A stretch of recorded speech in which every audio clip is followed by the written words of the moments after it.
হে আল্লাহ, একমাত্র আপনার কাছেই আমি আমার দুর্বলতার কথা জানাচ্ছি, এবং একমাত্র আপনার কাছেই আমি আমার অভাবের কথা জানাচ্ছি, এবং মানুষের নিকট আমার অসম্মানের কথা একমাত্র আপনাকেই বলছি।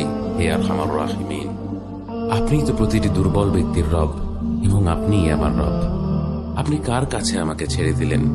এমন অচেনা মানুষদের কাছে যারা আমার ক্ষতি করতে চায়, নাকি এমন শত্রুর কাছে যাকে আপনি আমার চেয়ে অধিক শক্তি দিয়েছেন? হে আল্লাহ, যদি আপনি আমার উপর রাগ না করে থাকেন তাহলে এর কিছুতে আমার কিছু আসে যায় না, কিন্তু আপনার আশ্রয় পেলে আমার পরিস্থিতি আরেকটু সহনীয় হবে।